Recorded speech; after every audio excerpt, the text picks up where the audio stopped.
साथियों, बहुत बड़ी अपडेट आपके सामने साझा करेंगे। जो 4 लोकसभा है, सोनीपत, हिसार, कुरुक्षेत्र और रोहतक जो लोकसभा है, उसके उम्मीदवारों की जो लिस्ट है वो हमारे पास आ चुकी है। गुप्त सूत्रों के माध्यम से भाजपा जो भी उम्मीदवारों की लिस्ट 1-2 दिन में जारी करने वाली है, उस लिस्ट का ब्यौरा आपसे साझा करेंगे साथियों। और काफ़ी लोगों के कमेंट आ रहे थे, काफ़ी लोगों के उम्मीदवारों की लिस्ट के बारे में जानकारी चाहिए थी। आज परफेक्ट लिस्ट हमारे पास आ चुकी है। उस लिस्ट के दौरान आपको बताया जाएगा कौन सा प्रत्याशी चारों लोकसभा से उतारा गया है साथियों। और साथियों, भाजपा ने जिस तरीके देखा जाए, ये चारों जो लोकसभा है, कुरुक्षेत्र, सोनीपत, रोहतक और हिसार, इसमें एक तरह से देखें, एक तरह से हारने का कुछ, एक तरह से 50-50% के दावेदारी उतारी गई है हमारे नज़रिए से। बाकी जनता का काम है वो किस तरीके से देखती है।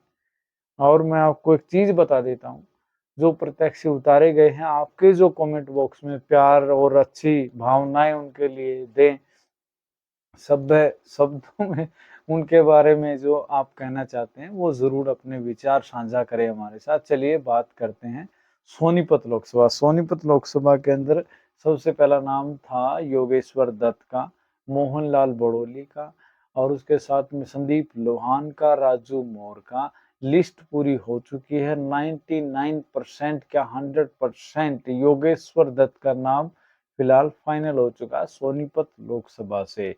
चलिए बात करते हैं हिसार लोकसभा की। हिसार के अंदर कुलदीप बिश्नोई का नाम आ रहा था, उसके अंदर कैप्टन अभिमन्यु का नाम आ रहा था, और तीसरे पे रणबीर गंगवा जी का भी नाम आ रहा था।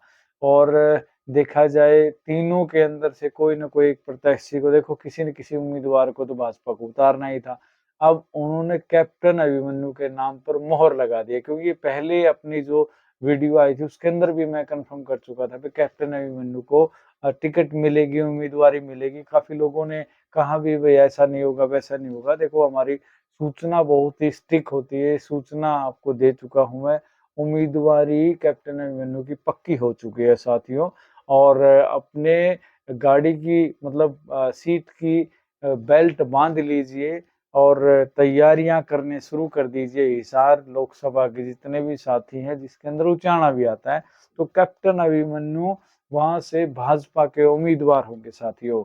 अभी चलो बात कर लेते हैं रोहतक लोकसभा की। चलिए रोहतक को छोड़ देते हैं, पहले कुरुक्षेत्र के बारे में बात करते हैं। कुरुक्षेत्र लोकसभा की एक बहुत बड़ी अपडेट मैं आपको बता देता हूँ साथियों। नाम वहां पर चल रहा था कुरुक्षेत्र लोकसभा से धर्मवीर मिर्जापुर का नाम चल रहा था, सालू जिंदल का नाम चल रहा था, नवीन जिंदल का नाम चल रहा था, सनी देओल तक के नाम उसके अंदर अपडेट हो रहे थे। बस सनी देओल भी भाजपा से उम्मीदवारी आ सकती है, सनी देओल की भी। लेकिन साथियों, मैं आपको एक बात बता देता हूँ, उसके अंदर जो भी हुआ, आप चौंक जाएंगे उम्मीदवारी देखकर कि किस तरीके से भाजपा एक सरप्राइजिंग पार्टी है, उन्होंने सालू जिंदल को टिकट देने का काम किया है। मुझे नहीं लगता इस तरीके का कुछ होगा। आपके कमेंट बॉक्स में आप अपना प्यार दे। सुशील गुप्ता, जो कि इंडिया गठबंधन से उम्मीदवार, आम आदमी पार्टी के, कांग्रेस उसके साथ मिलकर पूरा प्रचार प्रसार, सुरजेवाला जी और अलग अलग नेता जो कांग्रेस के हैं और आम आदमी पार्टी के, पंजाब से भी दिल्ली से भी लोग प्रचार प्रसार में लगे हुए, उनके सामने सालू जिंदल को भाजपा ने उतारा है। चलिए वो तो आने वाला वक्त ही बताएगा, हार होगी या जीत होगी और क्या किस तरीके से रहने वाला है। सालू जिंदल की उम्मीदवारी पक्की हो चुकी है साथियों भाजपा की तरफ से। चलिए अब बात कर लेते हैं रोहतक लोकसभा की, जिसका आपको बेसब्री से इंतजार था। देखिए, रोहतक लोकसभा के लिए दुष्यंत ने खुद बड़े मंच से, हिसार से जब उसकी रैली थी, जन जन संकल्प रैली कुछ इस तरह का, हिसार में एक प्रोग्राम, बहुत बड़ा प्रोग्राम उन्होंने रखा था, उन्होंने भी रोहतक में लड़ने से मना कर दिया था। वो भी शायद हार के नाम से पीछे हट रहे थे, इसीलिए उन्होंने रोहतक से लड़ने से मना किया था। ये सबके सामने उन्होंने कबूल किया है।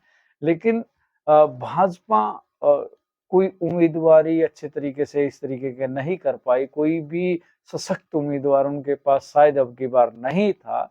इसीलिए रोहतक लोकसभा से पहले मैं उम्मीदवारों की बात कर लेता हूँ। बालक नाथ का भी वहां से नाम आ रहा था, रणदीप हुड्डा तक का वहां पे नाम आ रहा था, और यादव है एक नेत्री हैं, उनका भी नाम आ रहा था। काफी जद्दोजहद चल रही थी, उम्मीदवारों के गहनता से की जा रही थी उनके बारे में, क्या होगा, किसको लेंगे, किसको किस तरीके से उम्मीदवारी में उठा पटक हो रही थी भाजपा की तरफ से, लेकिन कोई सशक्त उम्मीदवार उनको अभी तक मिल नहीं रहा था। लेकिन देखा जाए भाजपा एक सरप्राइजिंग पार्टी है।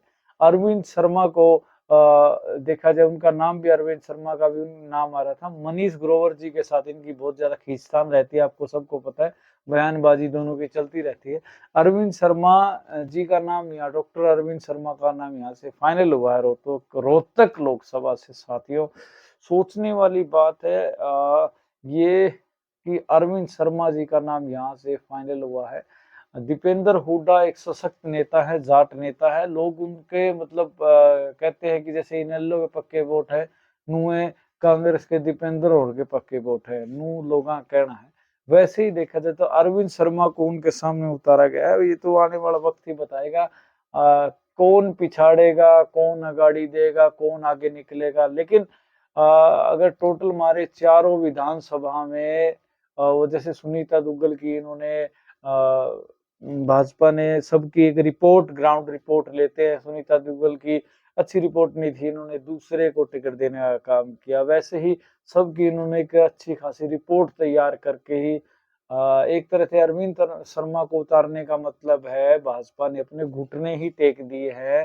साथियों, रोहतक लोकसभा में अगर अरविंद शर्मा को उतारा गया दीपेंद्र हुड्डा के सामने, जहां पर दुष्यंत चौटाला जो पार्टी के मेन है, जेजेपी पार्टी के, उन्होंने सब जब मना कर दिया वहां से मैं चुनाव नहीं लड़ूंगा, तो कुछ न कुछ इस तरीके का रोहतक लोकसभा के लिए एक सशक्त उम्मीदवार कम से कम भाजपा को उतारना चाहिए था। बाकी ठीक है, उम्मीदवारी का कुछ पता नहीं होता कि क्या पता क्या हो जाए। भाजपा राष्ट्रीय पार्टी है और भाजपा के पास बहुत सारे ऐसे हथकंडे हैं, क्योंकि भाजपा के पास जितनी योजनाएं शायद ही किसी पार्टी के पास हो।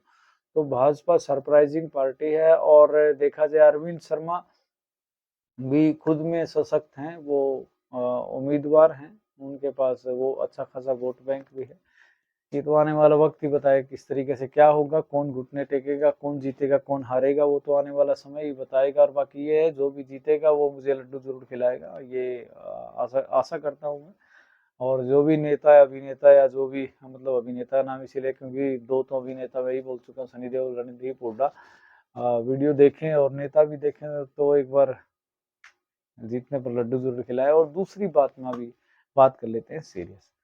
कुरुक्षेत्र से मिली है टिकट, सालू जिंदल जी उम्मीदवार रहेंगे भाजपा के, हिसार से कैप्टन अभिमन्यु, और सोनीपत लोकसभा से रहेंगे योगेश्वर दत्त जो रेसलर है, वो रहेंगे।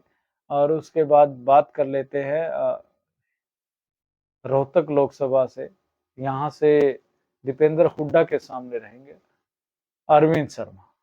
तो साथियों, ये जानकारी आपको कैसी लगी? वीडियो को ज़्यादा ज़्यादा शेयर कर देना साथियों। मिलते हैं नेक्स्ट वीडियो में। वीडियो को ज़्यादा ज़्यादा शेयर कर देना साथियों जो वेट कर रहे हैं। और ये लिस्ट 1-2 दिन के अंदर आपके पास पहुंचने वाली है, वायरल होने वाली है। इससे पहले 2 दिन पहले आपको ये डिटेल पूरी दे दी है साथियों। वीडियो को ज़्यादा ज़्यादा शेयर कर देना। मिलते हैं नेक्स्ट वीडियो पर। चैनल को सब्सक्राइब कर लेना साथियों, बहुत ही करीब हैं हम। धन्यवाद। और लोकसभा की जितनी भी जानकारी हो सकती है हम जुटा कर आपको एडवांस में या समय पर आपको देने का काम करेंगे। मोटिवेशन मिलता है ऐसे ही, सब्सक्राइब करें साथियों। मिलते हैं नेक्स्ट वीडियो। धन्यवाद। राम राम।